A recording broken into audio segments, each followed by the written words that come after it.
Welcome back. Thank you all very much.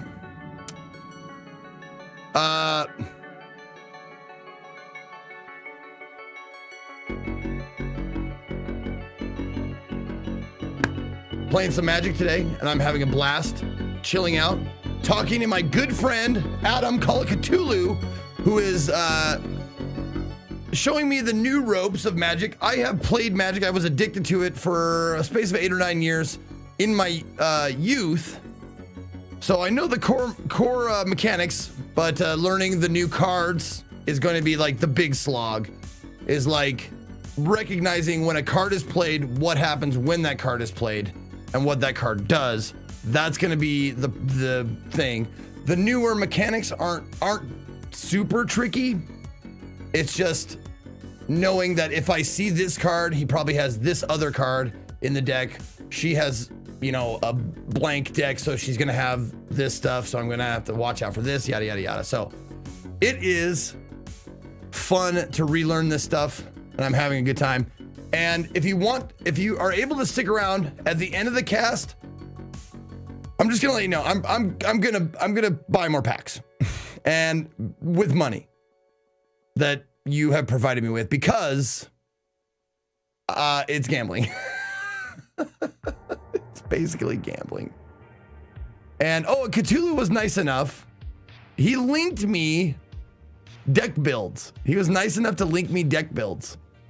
There's a mono white, it looks like.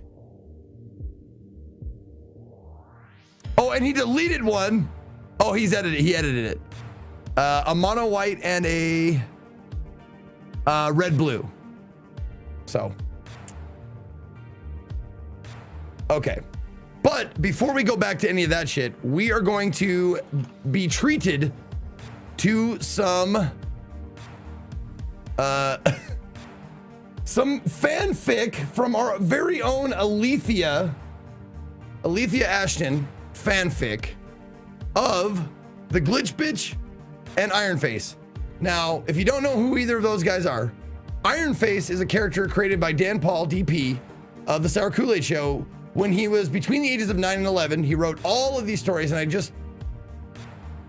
if you've never heard of it or watched it before, Google Sour Kool-Aid Show, IronFace, and I'm sure videos will come up. The very first time one of those stories was read live on the air, it was read by Andrew WK, and that's not a joke. I shit you not. Andrew WK was the first person to read one of these stories, but he has like a stack that his mom saved from when he was a kid, and they're just glorious because there's typos, there's like little kid ideas in it. It's fantastic.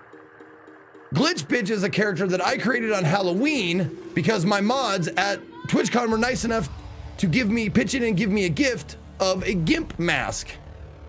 And I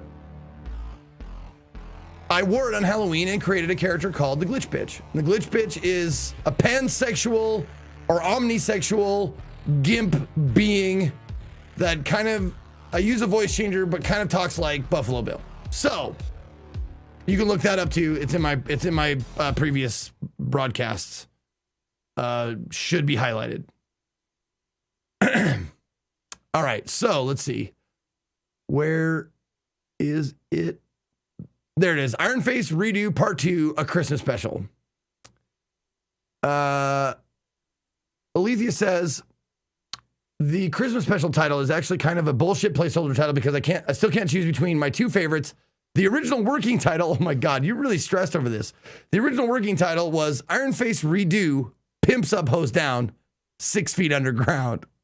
But then as the story came together, I realized that a better title might be IronFace Redo, and Redo meaning Redux, R-E-D-U-X. IronFace Redo, a song of ice and fire and pain. Maybe chat can help pick a winner if and when you read on cast. No need to ask permission this time, you absolutely can. And I hope you do read it live on a stream. Just give me a heads up in advance so I can be there for it. Also, from what I remember, I haven't shared that link with anyone else, partly because, okay, I want to avoid another Twitter leak. Okay, in case DP doesn't want any of this. Okay. Okay, cool. Okay. Here's the linky-doo. Part 2 of 3. What? Wait a minute, part 2 of 3.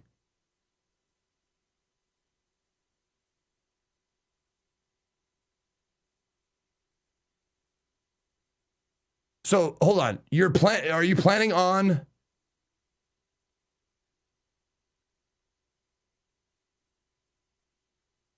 What am I? Am I stupid? I feel stupid.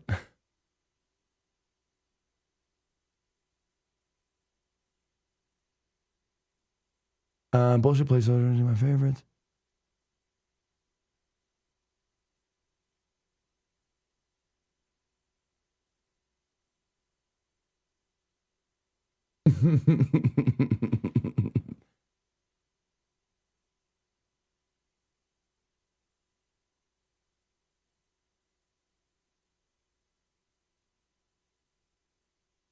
Okay.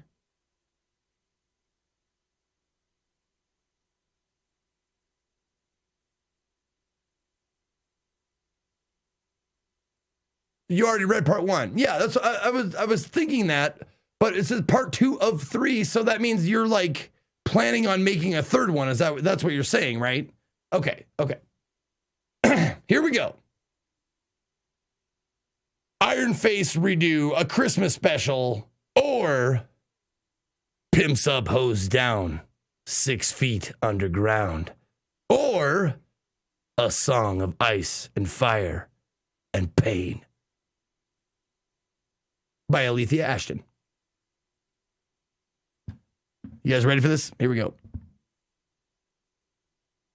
At the U.S.-Mexico border, in the southwestern part of Texas, a large horde of ICE agents had locked down the crossing and weren't letting anyone through. Despite this, a flamboyantly dressed man in a leather jacket was still trying his best to welcome a caravan of female asylum seekers into the country. The man had long curly hair adorned with a floppy velvet hat. Oh my God, no, what? Oh no, what are you adding another cow? No. I know who's in this, holy shit. He wore white glasses and his teeth were covered in some sort of shiny metal. When he addressed the ICE agents, it was hard for them to understand him because he had a very strong lisp. Nevertheless, he persisted. Why are you trying to prevent these beautiful, respectable bitches from entering this wonderful land of freedom and opportunity? The pimp named Sweetness insisted. The only thing these hoes are trying to do is make a better life for themselves by providing my clientele with the spicy mochaccino pussy that they deserve.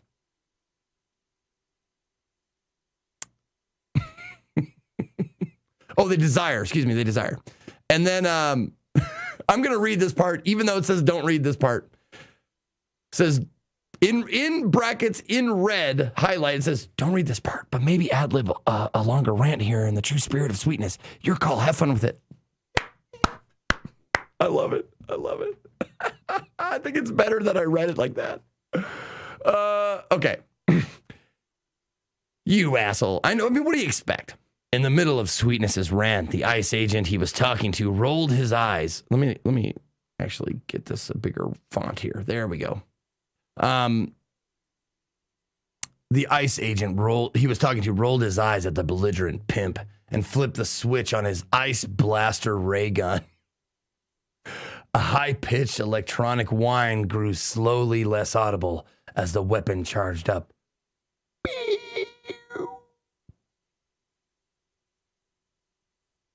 Move along, sir. We're not going to let these filthy illegal immigrants take jobs away from hard-working American prostitutes. ICE agent Jethro insisted. Excuse me, but bitches these days prefer to be referred to as sex workers. Thank you very much. Sweetness corrected him. Little did Sweetness know that Jethro had a very short temper and was starting to get angry.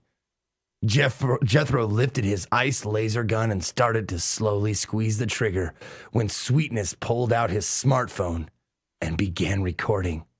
This is police brutality. This is unconstitutional. This is a travesty and abomination of all American rights for life and liberties and the pursuit of sexual happiness. Shame on you, sir. Shame on you. Sweetness ranted. holding his phone in the air. A handful of fellow ICE agents saw that Jethro was in trouble and slowly approached the ruckus. All of them flicked their ice blasters on, and the audible sound of the weapons screeching to life made Sweetness begin to lower his phone. The agents gathered around him in a semicircle, guns aimed and ready, backing him up against the under-construction border wall. Sweetness lifted a hand to pimp slap the ICE agents into submission.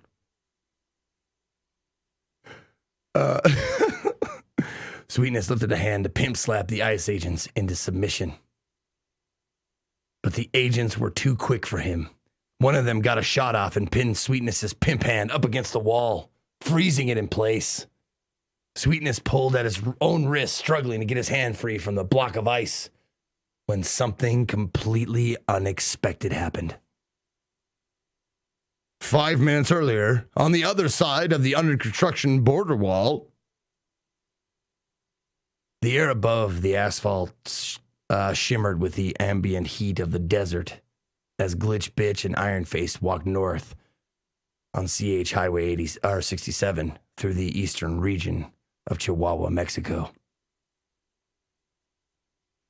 You know, I wouldn't be sweating my nards off right now if you would just behave like we discussed. Glitch Bitch shouted angrily.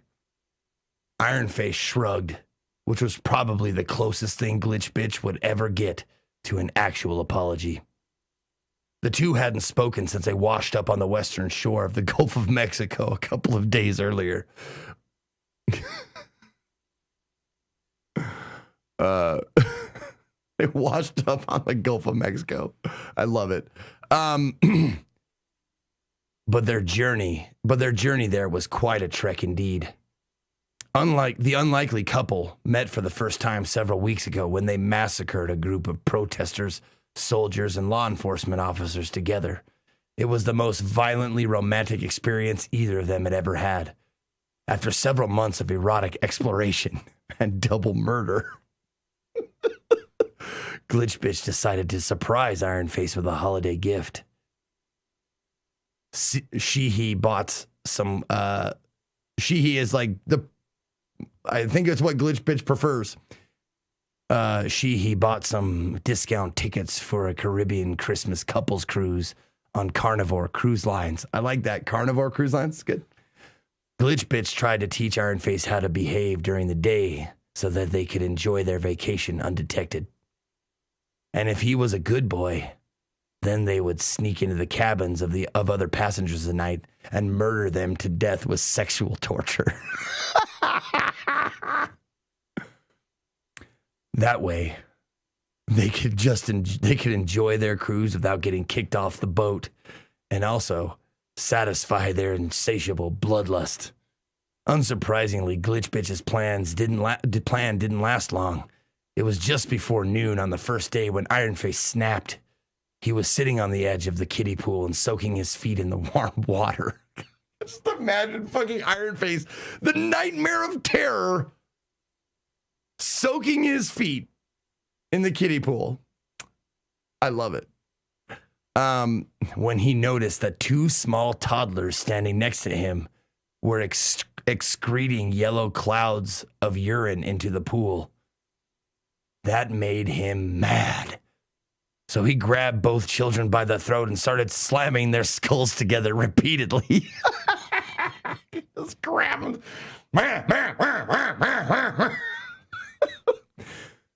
Everyone started running around and screaming in terror. Cruise boat security tried to control IronFace's violent rage, but they weren't very effective. They couldn't stop IronFace from continuing his bloody rampage as he stomped over to the nativity scene. That's a fucking nativity scene. Okay, let's see. Stomped over to the nativity scene. All the figurines were wearing miniature leis, flamingo print shorts, and tiny flip-flops. The baby Jesus was holding a tiny coconut with a miniature straw and a paper umbrella sticking out of the top. But unfortunately for baby Jesus, this tacky display was about to be weaponized for murder.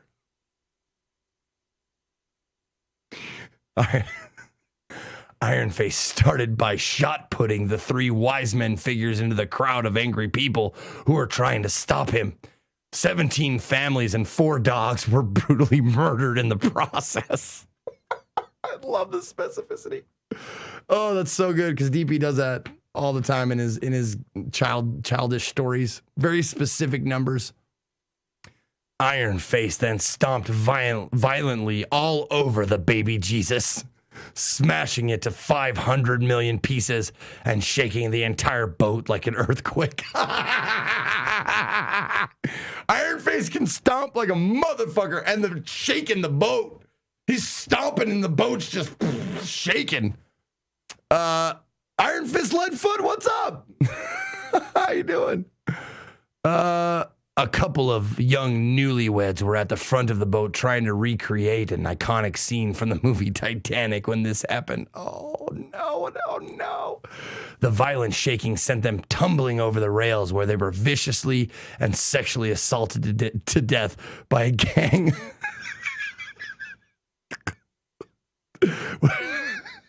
Where they were viciously and sexually assaulted to death by a gang of young male dolphins shortly after hitting the water. Finally, the admiral of the boat, of course it's an admiral. Of course it is, because you're a child. Finally, the admiral of the boat climbed to the top of the cruise ship and manned the massive defense cannon that was mounted on top. Because why not? Cruise ship's got to have a defense cannon. I mean, you can't just be out there all defenseless. Defense cannon that was mounted on top. He launched a cannonball the size of a Hyundai Prius straight into IronFace's torso. It did not destroy his body. Good sentence. It did not destroy his body due to IronFace's super strength, of course, but it knocked him over the edge of the boat and sent him flailing into the ocean. Glitch Bitch cracked their whip around IronFace's ankle and ended up getting dragged overboard with him. Oh, okay, so that was the previous. They have now since washed up on the shore in the Gulf of Mexico. Okay, now I think we're back at present time. Okay. Glitch Bitch and IronFace arrived at the Mexico-U.S. border just in time to see a handful of ICE agents crowding around a man whose hand was pinned to the wall with ice. Women and children were locked up in makeshift cages. Everyone except Sweetness and the ICE agents cowered in terror as La Pesadilla de Hierro approached. La Pesadilla de Hierro. Don't know what that is. Cowered in terror as La Pesadilla de Hierro approached. Glitch Bitch looked up at IronFace with an aroused eyebrow. Oh, Glitch Bitch looked up at IronFace with an aroused eyebrow. If you're ready to get back on the bad side of my good side, here's your chance. He moaned. IronFace squatted down so the Glitch Bitch could hop onto his back. The two started dashing towards the ICE agents. So I'm wondering if it's piggyback, but I'm imagining like he's like the Glitch Bitch is standing on IronFace's shoulders while he's fucking just trucking towards the ICE agents.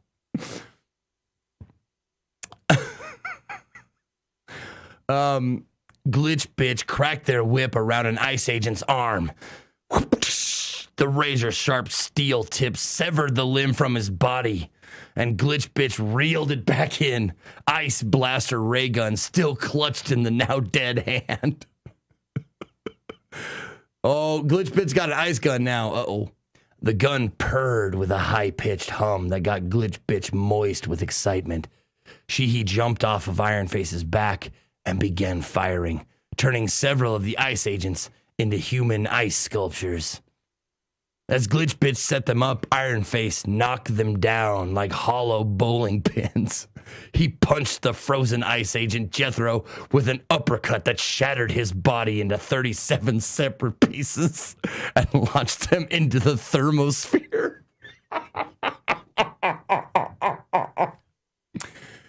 punched his body into 37 separate pieces and launched them into the thermosphere. Okay. Where they instantly caught fire. Okay, so punch, shatter, into the thermosphere, and then they burn up. That's Jethro. You had a comment, Jethro.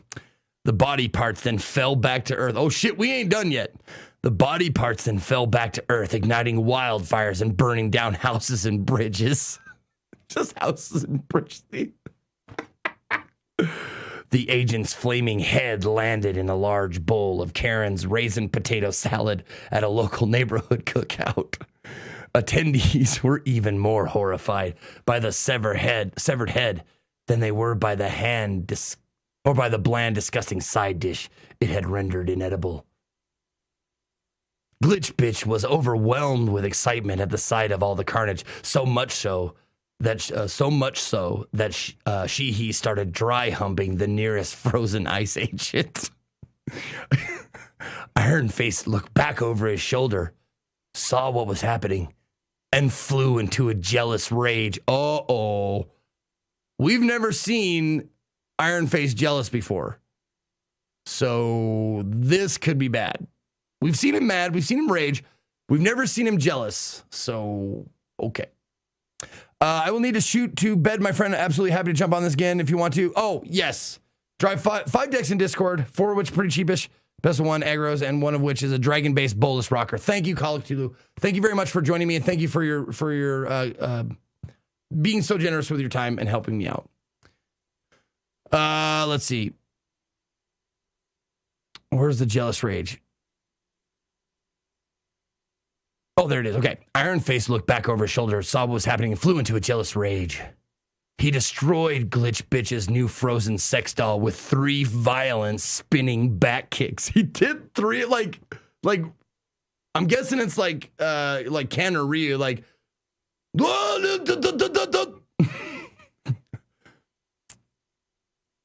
Glitch Bitch was knocked to the ground while a set of keys flew from the belt of the murdered ice agent and fell right in front of one of the cages. Can I blame you for getting me so addicted for 5? I haven't gotten far yet, but I have spent almost 7 hours so far. Oh, sure is addicted. I'm glad I got to, yeah. Who's that? You haven't even scratched nothing yet. 7 hours? Get ready for 120 more. All right. Okay, the ice agent, it fell right in front of one of the cages. The keys fell out. Okay. Sweetness's bitches grabbed the keys and freed themselves just as the world-renowned pimp was finally able to loose himself from the wall. He gathered his new hoes and herded them over to some shelter. Then he pulled out his phone again. Hello? Operator, yes, I need your help. He cried into the phone. I need to make an interstellar collect call to my brother from another otherworldly mother right now. This is an emergency of pimp-tastical proportions. This is an emergency of pimp-tastical proportions. The remaining ICE agents started to fight back by removing detained MS-13 gang members from their cells. The prisoners, bound but not gagged, were then forced into the buckets of ice catapults. The ice, of course. ICE agents have catapults, by the way. I didn't know if you knew that. They have catapults. The agents doused them with gasoline. Jesus Christ! The agents doused them with gasoline and set them on fire moments before launching them over the under construction border wall at IronFace and Glitch Bitch. So they're like, listen, I got a plan. We're going to take these MS-13 guys. We're going to light them on fire and throw them at them. Sound good? All right, good. The ICE agents had hoped that their screams of terror and pain would intimidate the enemy. Little did they know that's exactly what Glitch Bitch and IronFace wanted to hear. The launching of the flaming prisoners only accomplished 2 things. 1, the flaming prisoners set all of the unused building materials on fire, delaying construction of the border wall and costing millions and millions of dollars in damage. 2, it provided the perfect distraction for what was about to happen next. A dark storm cloud seemed to appear out of nowhere in the middle of the clear blue sky. As it grew larger and larger, an ominous rumble rippled from within. The thunder grew deafeningly loud as the cloud expanded into a mass of smoke and flame that blocked out the sun. Finally, a pink and gold spaceship slowly descended from the sky and flew back and forth over the scene, indiscriminately firing its laser guns at everything in its way. It swept a path southeast to northwest and back, vaporizing the remaining ice agents into pink mist and setting the entire border wall on fire. The wall exploded section by section from California to Texas, crumbling to ash and destabilizing the soil beneath so that nothing could ever be built there again. In case you didn't know, I think Alethea is referring to my Warframe character of Bubblegum the Pimp, because I made a Limbo with a top hat, but he's all pink. His ship is pink and gold. It's like super pimptastic. Let's see. Among the chaos and rampant destruction, the spaceship landed near the shelter where Sweetness and his new bitches were cowering. Sweetness and his friend Bubblegum, the intergalactic pimp of the future, figured that the smoke and the panic would give them enough time to load the bitches up into the ship and blast off to Alethea's Christmas ball on Uranus. But Glitch Bitch and IronFace had miraculously survived the barrage and started running in their direction. The deadly pair were far from done with their killing spree. The pimps were only halfway through getting the bitches on board when a nylon whip cracked through the smoke and decapitated Rosalita. Oh, Rosalita, no! God, no! Fucking whipped her head right off. Oh, no. As Glitch Bitch was trying to retract the whip, Bubblegum grabbed it midair and yanked them forward.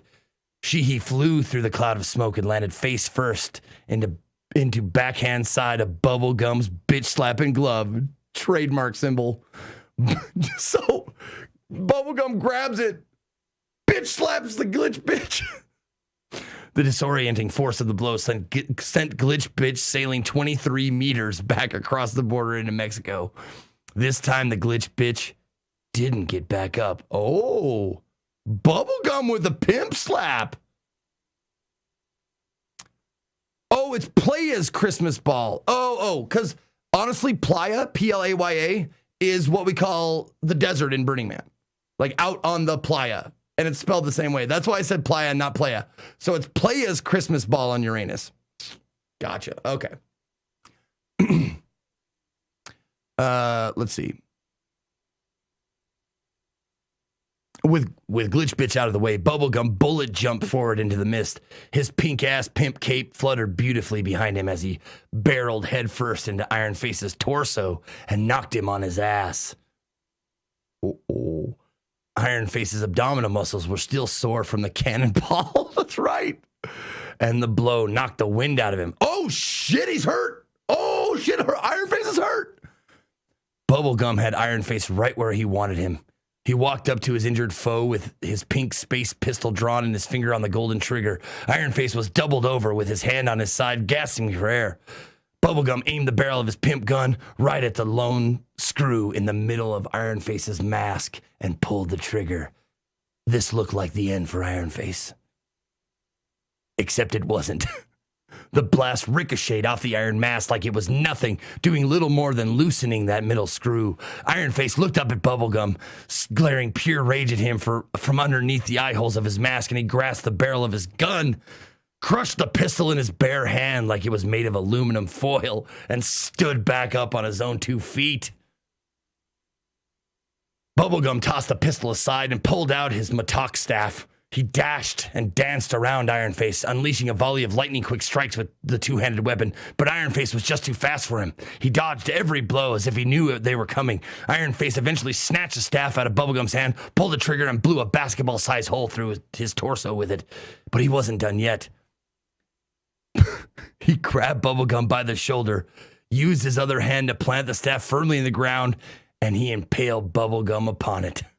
When IronFace noticed that Bubblegum was still breathing, he grabbed his pink-ass pimp cane and slowly choked him to death until the pimp of the future was no more. Oh, no! He killed Bubblegum! Oh, God! Oh, it's getting too hot. It's getting too hot. All right. After he knew his foe was dead, IronFace began desperately searching for the glitch bitch. He eventually found their unconscious body sprawled out in the middle of the desert and fell to his knees by their side. IronFace picked up glitch bitch, cradling them in his arms and glaring angrily up into the sky. It was then that he noticed the pink and gold, I want to say Moab, M-O-A-B, Moab bomb dropping right on top of him. The bomb was falling so fast that he barely had time to brace for the explosion. Scene change. Inside the cockpit of the ship, Sweetness was watching the whole fight on camera. Pimp tears of crystal champagne. Pimp tears of Cristal champagne streamed down his cheeks as he pawed at the video screen, which showed his pimp friend dying. The bitches were hovering over his shoulders and crying quiet tears of their own. Suddenly, in the deepest moments of despair, an indicator light blinked on the console, which read, "Press X to resurrect." Sweetness slammed his hand down on the button, and Bubblegum was instantly teleported back to the cockpit, alive and well. Bubblegum patted himself in disbelief before exclaiming, "Man, fuck this planet. Let's get the fuck out of here." In a voice that was eerily identical to Sweetness. Right. Okay. I was wondering if he made a different voice, but you called attention to it. "Man, fuck this planet. Let's get the fuck out of here." In a voice that was eerily identical to Sweetness. He took his seat in the captain's chair and began readying the ship for takeoff. Sweetness and his new bitches followed suit and strapped in for a rough adventure. Before we do that, Bubblegum mused to himself before pressing a big red button labeled "Extremely Dangerous Bomb, Emergency Use Only." "Choke me like a bitch again, motherfucker! I dare you! Take that, you bitch-ass hoe!" Bubblegum yelled. The two pimps and their hoes watched with anticipation as the bomb fell to the earth and exploded in a magnificent blast of ash and flame. The mushroom cloud could be seen for hundreds of miles away. "Happy birthday, Jesus, and God bless America!" the bitches heard Sweetness exclaim as they flew out of sight. Bubblegum pressed another button as they began zooming towards Uranus at ludicrous speed. Back on Earth. The bomb exploded with such force that it blew a crater in the earth 18 meters wide and 6 feet deep. The environment was devastated. One could hear nary a cricket chirp in the wake of the battle. That evening, the sun set and the night sky twinkled beautifully over a field of mushy, thawing body parts. Because the ice agents are thawing out. Mushy, thawing body parts, which were being pecked at by carrion birds. As the full moon traipsed across the deep navy backdrop of glistening stars, it cast a pale light deep down into the epicenter of the bomb's crater. At first glance, one may have disregarded it as merely a trick of the light. Wink. But at second, it was undeniably clear that the earth was stirring.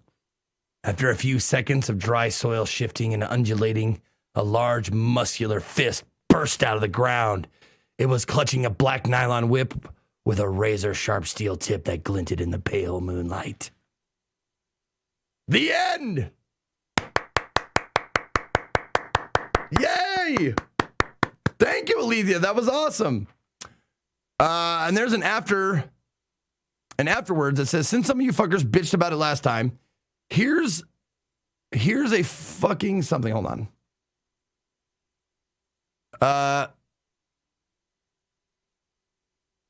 Bitch about it last time.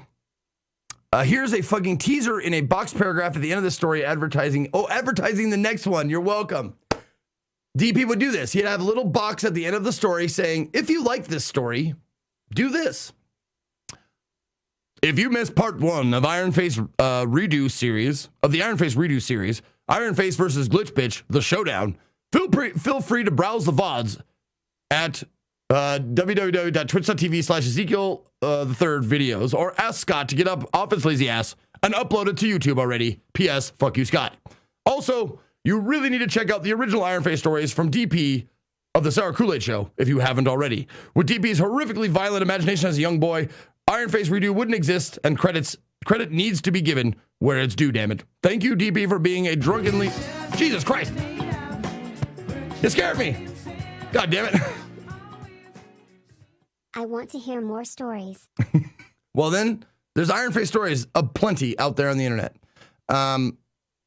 Thank you for DP for being a drunken inspiration and giving me an excuse to get back in touch with my own terrifying inner child. But wait, the IronFace redo series isn't over yet. What happened to the glitch bitch?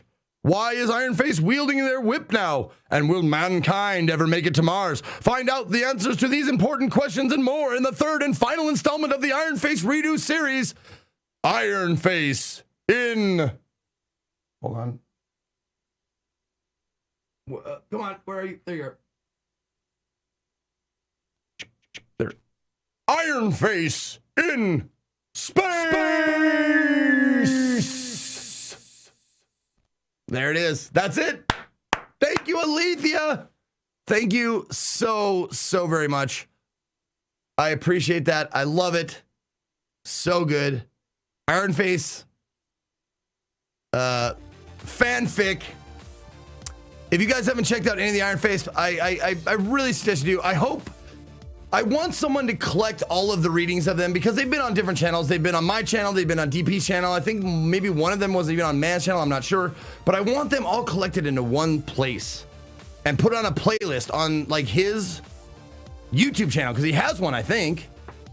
But, I mean, do we have any Sour Kool-Aid mods here? Like, fucking get on.